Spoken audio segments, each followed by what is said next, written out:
I was watching the new show with Craig Robinson, a good show. It's called Killing It.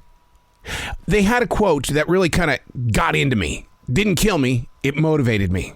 He said, "I'm a cop. Completely optimistic person." Never thought about that. I'm a cop. Being optimistic actually helps us have a happier attitude, which leads to greater success and better health. Optimism helps protect us from times of depression. When put up against pessimism, my question is, who wins? Believe it or not, being pessimistic can also lower your anxiety. I've always joked around about being an optimistic pessimist, looking at the good things or opportunities, but with a very watchful eye, playing out the role of what if? It feels good to be connected with an opportunity that looks to have a payoff, but how real is the moment and how long can it last? I was very excited to become part of 2 internet radio stations that were amazingly unique and blessed with so much potential. Sadly, though, both creators of these internet radio stations didn't understand the true requirements. I'm talking about total focus and loyalty, learning how to keep it together when you're at your highest or lowest peaks. The challenges became too great, so they walked away. Hey, it's Arrow. This is The Daily Mess, a chronological walk through an everyday world. I am a daily writer. I look at life. I take chances. I write about the failures because there's always something that we're going to learn from them, which I think is one of the reasons why my answer is always, yeah, let's do it. Because somewhere along the line, whatever I learned, I'm going to use up there. So I have to do the practicing right here.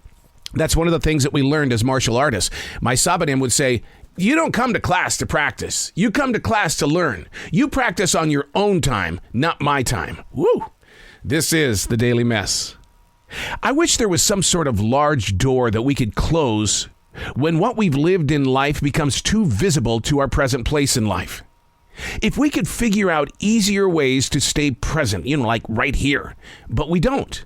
I feel at times that our present world and state are physically too much to digest. So the mind retreats to where we once were, thinking it was more peaceful and the times were a lot happier.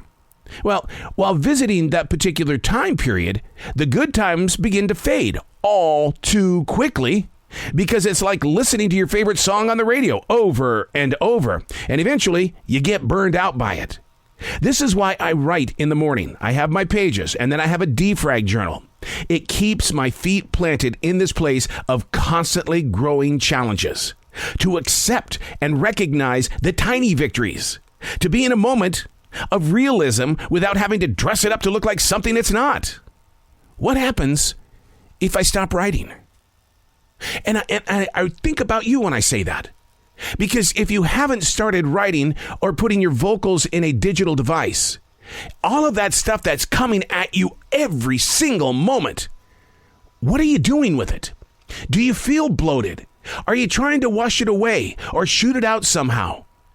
If I stopped writing, would I have enough strength to pick myself back up?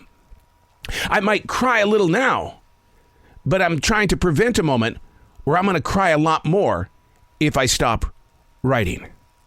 I'm Arrow, and that's The Daily Mess.